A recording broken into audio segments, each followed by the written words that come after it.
Welcome student, I am Sarita Bhardwaj. Today we continue the 12th unit from 12th class aldehyde ketones and carboxylic acids. Student, today our topic is the physical properties of carboxylic acid. Last दो videos में student हमने first किया था IUPAC naming और उसके बाद हमने किया था methods of preparations of carboxylic acids. आज हम करेंगे physical properties. Now first physical property is the smell. Student, जो फर्स्ट 3 मेंबर्स होते हैं एलिफेटिक कार्बोक्सिलिक एसिड्स के, एलिफेटिक कार्बोक्सिलिक एसिड में first 3 members methanoic acid CH3COH, ethanoic acid CH3CH2COOH, propanoic acids, ये तीनों ही कंपाउंड पंजेंट स्मेलिंग होते हैं. उसके बाद student next 5 members means propanoic के बाद ब्यूटेनोइक, पेंटेनोइक, हेक्सेनोइक, हेप्टेनोइक, ऑक्टेनोइक, ये जितने भी एसिड्स हैं वो सारे के सारे कैसे होंगे स्टूडेंट? फेंट अनप्लीजेंट स्मेलिंग. मींस हम इसमें ये बोल सकते हैं नेक्स्ट 8 मेंबर्स आर फेंट पंजेंट स्मेलिंग, या हम ये भी बोल सकते हैं कि अनप्लीजेंट स्मेल होती है उनकी. फर्दर जो हायर मेंबर्स होंगे स्टूडेंट उनके पास नेग्लिजिबल स्मेल होगी.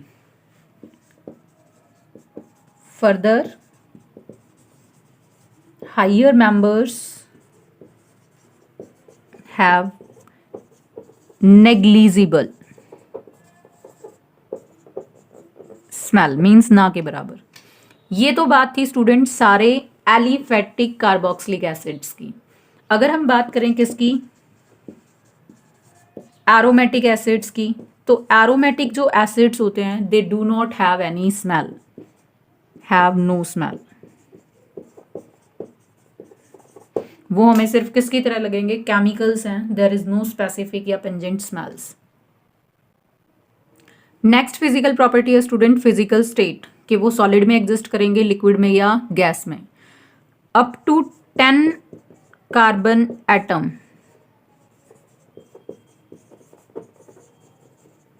जितने भी हमारे पास एसिड्स होंगे वो सारे के सारे किस फॉर्म में एग्जिस्ट करेंगे स्टूडेंट? लिक्विड फॉर्म में.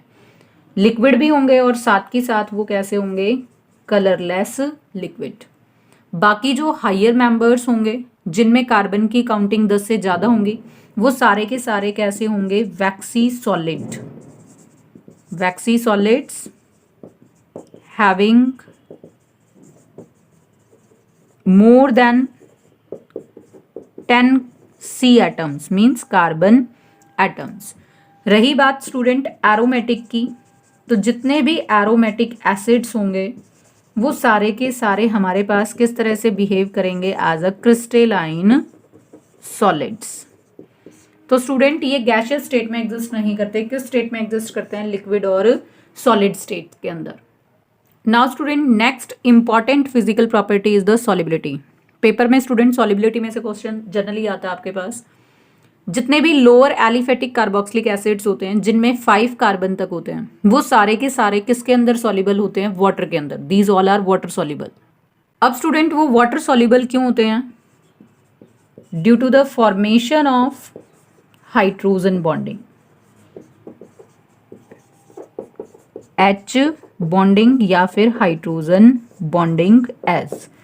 अब स्टूडेंट हमारे पास कार्बोक्सिलिक का जनरल फॉर्मूला RC≡OOH इस तरह से है. इस ऑक्सीजन पर पार्शियल नेगेटिव चार्ज है, हाइड्रोजन पर पार्शियल पॉजिटिव. ऐसे ही ऑक्सीजन पर कैसा चार्ज है? Partial negative. Reason oxygen more electronegative है किससे? कार्बन से. Same oxygen more electronegative than hydrogen as well as from carbon, इसीलिए इस पर कैसा चार्ज है? नेगेटिव. वाटर में भी हमारे पास क्या होता है? एक पॉजिटिव पोल होता है स्टूडेंट और एक नेगेटिव. अब इस पॉजिटिव के साथ वाटर का कौन सा पोल आ जाएगा? Negative. Oxygen partial two negative, इस हाइड्रोजन पर नेगेटिव पॉजिटिव, इस पर पार्शियल पॉजिटिव. तो अब इस हाइड्रोजन और ऑक्सीजन के बीच में ये क्या बन गया? H bonding. सिमिलरली स्टूडेंट ये ऑक्सीजन किसके साथ इंटरेक्ट करेगा? वाटर के हाइड्रोजन के साथ. क्योंकि वाटर की जो हाइड्रोजन है वो पार्शियल पॉजिटिव, तो नेगेटिव के साथ इंटरेक्ट करेगा। अगेन हमारे पास ये क्या बन जाएगी इधर से H बॉन्डिंग। तो due to the formation of these hydrogen bonding lower aliphatic carboxylic acids are soluble in water. लेकिन स्टूडेंट एक खास बात क्या है, जो हमारे पास एसिड में ये R ग्रुप है, ये R ग्रुप हमारे पास कैसा है, नॉन पोलर। और इसमें क्या होते हैं हमारे पास हाइड्रोजन और कार्बन, तो नॉन पोलर हाइड्रोकार्बन पार्ट। ये non polar hydrocarbon part hydrogen bonding बनाएगा नहीं, तो ये वाला पार्ट कैसा होगा, इनसॉल्यूबल इन वाटर। इसका मतलब स्टूडेंट जितना बड़ा आर का साइज होगा उतना ही ज्यादा इनसॉल्यूबल नेचर होगा, और उसकी वजह से जो कार्बोक्सिलिक एसिड्स होंगे वो वाटर के अंदर क्या होते चले जाएंगे, इनसॉल्यूबल। तो हम ये बोल सकते हैं student higher members of carboxylic acids having more than 5 C atoms means carbon atoms are insoluble in water because क्या रीजन बताइए student, because of increase of the size of non-polar alkyl part there is insolubility in water, because that alkyl part provides steric hindrance to the hydrogen bonding। Hydrogen bonding को steric hindrance मिलेगी तो hydrogen bond नहीं बनेगा, तो water के अंदर solubility भी नहीं होगी। तो स्टूडेंट अगर आपसे पूछते हैं कि लोअर एलिफेटिक अमीन्स वाटर के अंदर सॉल्युबल हैं तो हाइड्रोजन बॉन्डिंग की वजह से, अगर पूछते हैं कि हायर मेंबर्स इनसॉल्युबल हैं वाटर के अंदर तो उसकी भी रीजन क्या आ जाएगी, due to the steric hindrance, जो कौन प्रोवाइड करेगा, एल्काइल पार्ट। तो स्टूडेंट इन जनरल हम क्या बोल सकते हैं, जितने भी हायर मेंबर्स होंगे कार्बोक्सिलिक के, जिनके पास 5 से ज़्यादा कार्बन होंगे, वो सारे के सारे वाटर में तो इनसॉल्युबल होंगे, लेकिन वो किसके अंदर सॉल्युबल होंगे, ऑर्गेनिक सॉल्वेंट्स के अंदर। Organic solvents means non polar solvents के अंदर वो क्या हो जाएंगे, सॉल्युबल। जैसे स्टूडेंट अल्कोहल है हमारे पास, ईथर है, या फिर हमारे पास बेंजीन है, तो इन नॉन पोलर सॉल्युबल्स के अंदर सारे के सारे हायर मेंबर्स कार्बोक्सिलिक एसिड के क्या होंगे, soluble. Now next important physical property student, boiling point of the carboxylic acid. Student एक जनरल सा फिनोमिना होता है, boiling point increases with increase of surface area। क्यों, क्योंकि जैसे जैसे सरफेस एरिया इंक्रीज करेगा वंडरवॉल्स फोर्सेस ऑफ अट्रैक्शंस भी क्या करेंगी, इंक्रीज। जितनी ज्यादा फोर्सेस ऑफ अट्रैक्शन होंगी उतना ही ज्यादा क्या होगा, बॉइलिंग पॉइंट। तो हम एक जर्नल सा लिख सकते हैं स्टूडेंट कि boiling point increases with increase of molecular mass of carboxylic acids, because, अब रीजन क्या देंगे student, because there is increase of surface area that increases van der Waals forces of attraction as well as the boiling point। Reason clear student. अब student अगर हम boiling point का comparison करें किसका, carboxylic acid और alcohols का, तो हम क्या कहेंगे, क्वेश्चन बना सकते हैं यहां से, boiling point of carboxylic acids higher than alcohols of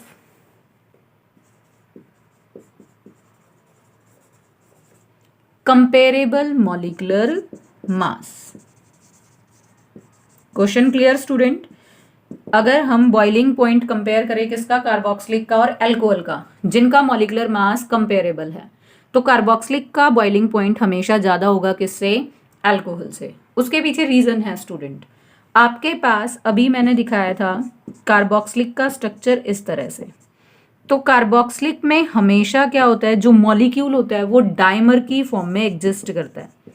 अब डाइमर का मतलब डाई प्लस मर मीन्स दो मोनोमरिक यूनिट्स कार्बोक्सिलिक एसिड की ज्वाइन करेंगी। अब ज्वाइन कैसे करेंगी? Through the hydrogen bonding. जैसे R C double bond O O H, एक मॉलिक्यूल, दूसरा इधर से ये R C double bond O O H. अब ये हाइड्रोजन, ये ऑक्सीजन हाइड्रोजन बॉन्डिंग में आ गया। सिमिलरली ये हाइड्रोजन इस ऑक्सीजन के साथ क्या बना लेगा? Hydrogen bonding. मीन्स हमारे पास ये दोनों क्या बन जाती हैं? H bonding. और इस हाइड्रोजन बॉन्डिंग की वजह से ये किसकी फॉर्म में एग्जिस्ट करता है? डायमर की फॉर्म में। बट स्टूडेंट अगर हम अल्कोहल को देखें तो हमारे पास है आर ओ एच, दूसरा मॉलिक्यूल ओ एच आर, इस तरह से बॉन्डिंग रहेगी। अब ये हमारे पास क्या है? Intermolecular hydrogen bonding. तो स्टूडेंट हमेशा जो कार्बोक्सिलिक एसिड होता है वो तो हमेशा ही डायमर की फॉर्म में एग्जिस्ट करेगा। डायमर की वजह से क्या होगा? जो मॉलिक्यूलर मास होगा वो हमेशा उसके एक्चुअल मास से कैसा आएगा? डबल। जितना ज़्यादा मॉलिक्यूलर मास होगा उतना ही ज़्यादा क्या होगा? सरफेस एरिया, उतना ही ज़्यादा वंडरवॉल फोर्सेस ऑफ अट्रैक्शन, और उतना ही ज़्यादा हमारे पास क्या हो जाएगा? Boiling point. लेकिन स्टूडेंट आपके पास जो अल्कोहल है, अल्कोहल में वो डायमर नहीं होता, उसमें तो एक ही हाइड्रोजन बॉन्डिंग है ना दो मॉलिक्यूल्स के बीच में। तो आप इस तरह से भी एक्सप्लेन कर सकते हो कि कार्बोक्सिलिक के दो मॉलिक्यूल आपस में दो हाइड्रोजन बॉन्ड से जुड़े होते हैं, बट अल्कोहल में दो मॉलिक्यूल एक हाइड्रोजन बॉन्ड से जुड़े होते हैं। तो जितने ज्यादा हाइड्रोजन बॉन्ड उतनी ज्यादा फोर्सेस ऑफ अट्रैक्शन और उतना ही ज्यादा boiling point. Therefore, carboxylic acids have higher boiling point than alcohols. So, student, this is the reason why carboxylic acid has higher boiling point than alcohols. Carboxylic acid में दो molecule held together हैं दो hydrogen bond से, but in alcohol the two molecules are held together by the one H bond. यहाँ पर एक hydrogen bond है और यहाँ पर दो। तो more forces of attraction in carboxylic, more BP means boiling point. Now next physical property student, melting point. Generally हमारे पास कार्बोक्सिलिक एसिड के मेल्टिंग पॉइंट के लिए कोई रेगुलर ट्रेंड नहीं होता स्टूडेंट, लेकिन जो carboxylic acid even number of carbon atoms contain करते हैं उनका मेल्टिंग पॉइंट हमेशा ज़्यादा होता है। किसके कंपैरिजन में? Having even number of carbon, sorry odd number of carbon atoms. इसमें हम एग्जाम्पल ले सकते हैं student. For example, melting point of butanoic acid higher than pentanoic acid. अगर हम डाटा की बात करें स्टूडेंट तो जो ब्यूटेनोइक एसिड है उसका मेल्टिंग पॉइंट होता है नियरली 267 और जो पेंटेनोइक एसिड है उसका नियरली होता है 239। तो स्टूडेंट इसका हम कंपैरिजन किसके बेसिस पर कर सकते हैं? सिमेट्रिकल और अनसिमेट्रिकल स्ट्रक्चर के बेसिस पर। जैसे ब्यूटेनोइक एसिड में CH3, CH2, CH2, COOH 1 2 3 4 4 carbons हैं, और जो हमारे पास टर्मिनल CH3 और COH ग्रुप हैं they are present on the opposite side. कहाँ प्रेजेंट है? On opposite side. दोनों ही ग्रुप हमारे पास कैसे हैं स्टूडेंट? बल्कि। तो हम ये बोल सकते हैं bulky groups are on opposite side. तो इसका मतलब ये स्ट्रक्चर ज़्यादा क्या होगा? सिमेट्रिकल। सिमेट्रिकल होगा तो ये कैसा होगा?